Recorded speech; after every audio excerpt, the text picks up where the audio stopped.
I do a lot of like that kind of like weird Japan news stuff on the second channel. I have a lot of those. One that hasn't been released yet as of this video that I thought was funny was Anno Hideaki, you know, the creator of Evangelion. He got doxxed the other day. Are you serious? Who doxed him? Some random fan at a gas station. What? So the story goes is that hopefully that video will be up by the time this episode's up. But like, basically, Arno was just like, I'm just gonna go for a drive. Oh, I gotta go fill up some gas. So he just goes to his local gas station, fills it up. The guy who was at the cash register was like, oh my god, you're fucking Arno Hideaki. I love everything you do. And he wanted to brag about it on Twitter that he met Arno Hideaki. So what he does is, instead of just doing a standard tweet of just saying like, I met Arno Hideaki, he was at my gas station, it was awesome. He took a picture of his receipt. No. And put it up, being like, see? Even his signature is right there. But the problem was that all of his credit card information, oh my god, his car registration, even where the gas station was just all there. And people were like, you should probably delete that. Bro was losing his job and more. Oh, he lost his job. Yeah. Yeah. That's the minimum of what's happening. Actually, the gas station company, I think it's Eneos, had to make a public apology. Being like, we're sorry that our employee had a massive fuck up. Oh my god. That is someone getting sued, and rightly so. Yeah, rightly so. That is all of your private information that, you know. And amidst all the backlash he got, right, of people being like, what the fuck, right? Yeah. He was just like, the only defense he made was like, no, I swear, it was the real Arno. And people were like, that's not what we're asking. We didn't, like, we know. We see his fucking signature and all of his private information. We're not questioning whether it was really Arno. Like, we know the last 4 digits of his credit card now because you fucking posted it. Yeah, I guess he's just out there then. He's just out there. Yeah. So now people have like starting to figure out like whereabouts he lives and shit, and it's just like all because of this dumbass. Oh my god. It's just dumb shit like that. And police probably not doing anything about it. I mean, unless something horrible happens, which God forbid it doesn't. Like when at TSA when they recognize us, and I just handed them my passport. I'm like, bruh. I'm like, motherfucker, you could just memorize this and post about it or something. I know that they wouldn't, but you're like, oh my god. Oh, I had that the other day actually at like my local konbini. Yeah. Oh yeah. Like I have a konbini really close to my house. I'm not gonna say which one, obviously, but like I went there. It was like at 11 p.m. Family Mart. Yeah, one of the 3. I went there like 11 p.m. I was just like, I was in my pajamas because I was getting ready for bed. I just wanted to go get something, and I went, give the guy, all my stuff, and I'm just looking down at my phone, waiting for them to finish, and I just hear, oh my god. And I look up, and the dude behind the counter is like, you're the anime man. Oh god. And in my head, I'm like, rip, I have to move now. Because he spoke English. I think he was like Indian or Saudi or something, right? Okay. Yeah. So, and he seemed like a really nice guy. Or Saudi. How did you narrow it down? He was a brown boy. Okay. He was a brown boy. But he was chill about it, thankfully. But in my head, I'm just like, don't you dare follow me out afterwards, after this purchase, because I'm literally right there. Oh no. Have you ever had that? Like, yes, someone recognizing you really close to your house? Yes. It's terrifying. Every single time. I actually, there's this one time where it happened literally on my street. Wait, your street? Huh? Your street is not near much tourist stuff. That's the thing, right? So I was walking. Same with mine. Yeah. So I was walking to my apartment, and I was on my street, and I got recognized, and my house is really close. And just to make sure, I walked like 3 blocks extra down, and then turned around and walked back. Because I was like, I ain't taking this risk right now, man. This is something new I'm experiencing now. I feel very vulnerable. Yeah. But yeah, it is weird. Yeah, but has that ever happened to you as well? Oh yeah, fair amount. Yeah. But I'm just paranoid. Whenever I see another white person near my house, I'm like, it's like there's a chance. I like try to make eye contact with them, so I'm like, come on, like if you're sus, prove it. Hit me. Hit me. Do you know me? Give me the look. Give me the look. Yeah, give me the look. I'm like, come on. It was just right outside my house because I'm like, I just don't want to risk it. Yeah.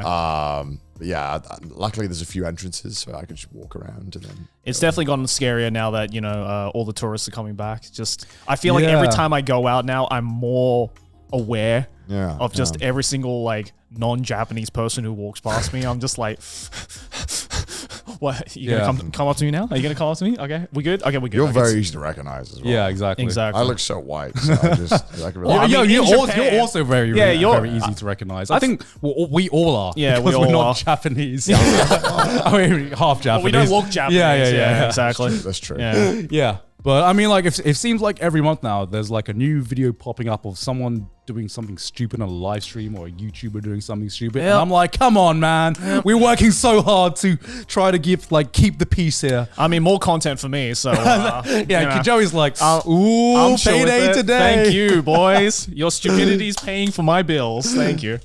Yeah. Yeah, it's just like, Try my best to be a good boy. yeah. And I'm like, oh, this is why like fucking Charlie has so many things to talk about like every single day when he wakes up, right? I can see now. Yeah. Has it gotten more difficult for you since like all that news and stuff has broken out? No, I mean, again, the way I've always approached it is that most places we're like, oh, Satsui, you this guy. You know, you just ask them, is it okay if I have the camera? You know, and sometimes they'll just flat out say no. And it's like, you know, if there's a bar that says no, it's not like you'll have difficulty finding another bar. Yeah. And also, you know, a lot of the streamers who do it full time, like Rob CD, who streams full time, you know, he goes to the same places and interacts with them, and they're very understanding. They're like, yeah, you're cool. I know it's fine. I know you don't feel customers. And there's some bars where they love it. So it's kind of just about finding those spots and not shoving in a camera in someone's face who doesn't want it. Yeah. Not being a dick IRL is super easy.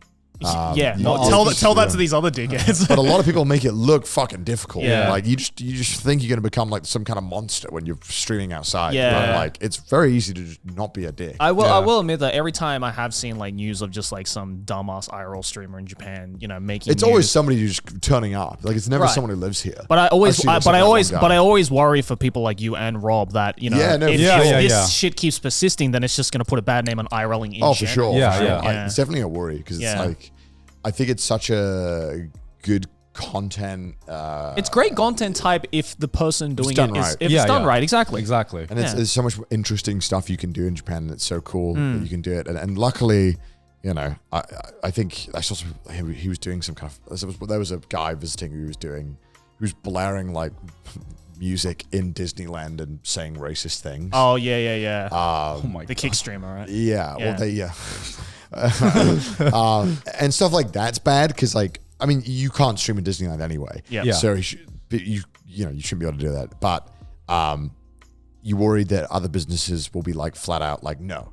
Yeah. But luckily in Japan, a lot of the cool stuff anyway are not giant conglomerates. It's like it's just local stores that you can just be like, hey, is it cool if I won't film any customers? I'm just gonna do my own thing, and that's where a lot of the best stuff is anyway. Yeah. So I'm not too worried about it, but it's more so the perception. Like people will be a lot more kind of. I feel turned off Japan against it. especially and Japanese people are very easily convinced and I guess like indoctrinated by looking at negative media surrounding things like streaming and YouTubing and stuff like that, and think like, oh well, if this one dickhead did it, then they all must be like this, right? And you know that's the problem with them just being uneducated on the medium. But it's like, you know, you can't really blame them either because only the bad shit gets published, and then that just reflects on all the other people like us who are just trying to, you know, make videos and stream and, you know, make it an honest living. Yeah. And I'm just worried that like it's people like that are going to ruin it for the rest of us. Well, yeah, it sucks that one guy going around Disneyland shouting racist things would get 10 times more media attention than, you know, if I did like a cyclothon and raised like $10 million for charity. Exactly. In the Japanese lens of things. I mean, that's just true. I think that's just in general. I think that's just in general. Yeah. You know. I know. I think a little bit online, at least not so much with traditional media, but at least online, people are pretty good at hyping up good events and Oh, for sure. talking about them. I mean, they very much love negative stuff too.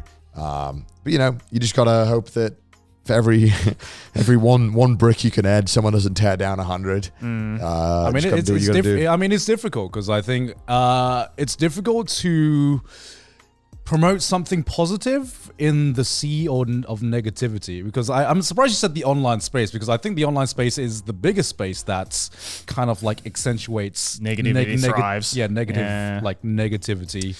Yeah, and I think that's just human nature. different. I think it's just human nature in general, you know? We love spilling the tea, bro. Yeah. I think it feels like negativity is weighed a lot more, and it most certainly is. But I find that like the longevity of kind of positive things you've done will maybe in the moment not be as big news as something negative. Yeah. But I find that over time people do remember. They do remember. And also like I also think that like in terms of for streaming, it kind of needs to have what YouTube has had, where in like Japan, they have like Hikakin, right?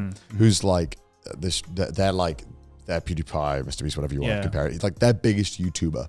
Having someone like that be the face and who is great for brands and people know is a name brand, want to work with, it really helps kind of establish creators. And I think that streaming just needs more of that. Yeah. It just needs more established creators who work with these brands, work within the rules, do what they say. Like legitimizes the medium, right? Yeah. Create great content while not compromising, but also keeping the people they're working with happy and making sure that everyone's kind of benefiting. For sure, yeah. And I think streaming just needs more of that. I think we've got a few.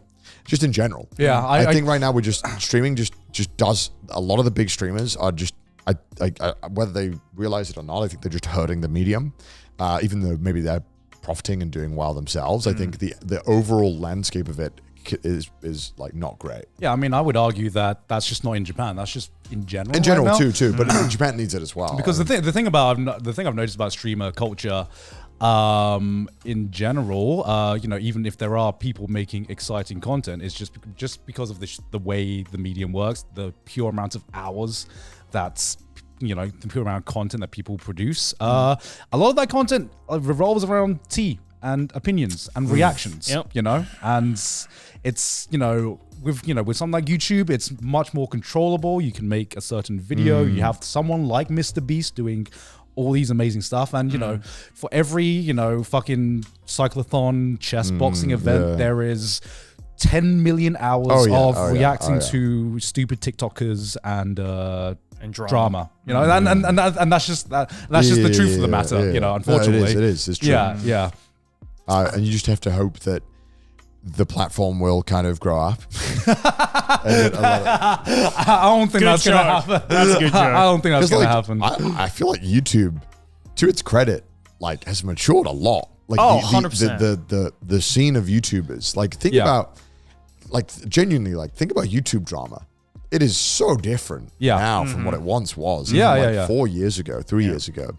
Like it's completely changed. And I think streaming will get that over time. Obviously, I think it's a little tougher because it's live. People are more emotional, no editing. Yeah. But I think it will mature. I think it's like YouTube. It hit that mainstream. Drama was huge. Yeah. And then people realized, hey, maybe this is not so good for business. Well, okay. I mean, just look at how often Scarce uploads now. He barely uploads because there's nothing to talk about. But whereas before, 4 or 5 years ago, as you said, it was like every day there was something happening on the YouTube scene. Yeah. And then a lot of the drama covered by YouTubers often is streaming drama. Yeah. Exactly. And I think that maybe there'll always be a space for that in streaming because it's more like Big Brother. Yeah. It's more Truman Show. It's going to have that. But I think it will mature. I think it just needs more time. I mean, I think one of the big things, actually, interestingly enough, is that I think creators themselves, we just grew up. Physically grew up. And we are the audience that is going to be the next generation of YouTubers. Will they'll learn from us. Yeah, they'll learn like the way that we do things, and hopefully they'll take their behaviors. Use it as a good example. Because there are genuine like YouTubers now who are, let's say, role models, who have been on this platform for like a long time and have like physically grown up. And of course, there's always going to be younger creators, but unlike a platform like TikTok, which is like very, very young right now, there's a lot of people doing like a lot of stupid shit on TikTok. That's just because it's a very young platform and people have not grown up with that platform so much as people have grown up with YouTube. Also, a lot of streamers, they're one-man armies. Maybe they have an editor or something, or maybe an assistant. But, YouTube, we're at the scale now where I know I can count at least 10 plus YouTubers I know with teams of 10 or more. There are a lot of, like, these are companies. These are full, like, businesses, and you can't. You don't want to be fucking around with your livelihood of people who work below you, right? So it's more about I think again, it's just a maturity thing. I think it's not so much the creators, but it's the platform, and I think streaming will become more mature over time, which will help it. I think we'll, now there's, you can go to certain places and they have guidelines clearly laid out for YouTubers or whatever to how to film something, and I think it'll get there too. Yeah. And I think there'll be more etiquette around it. Yeah. I can only hope. I mean, maybe it won't be, and people can play devil's advocate and tell me I'm wrong, I'm stupid, but I'd like to think it'll mature. Yeah. And I guess we've I'm sensing like an unintentional theme of this podcast so far. We're talking about the future a lot, so I want to bring up gaming, right? Because we talked about tech, we talked about YouTube. All right, I saw this video recently. That's the title. Yeah, I was just like, I had the light bulb moment. What do we think the future's gonna be? Okay, so I saw this video of this, I think, game in development right now, which is like on like Unreal 5 or something, and it's so photorealistic. It literally looks... is it the one with the first person shooter one? Yeah. The one what's it called? Were you like killing people in like an abandoned building? Yeah. That one. That one. Have you seen that one? No.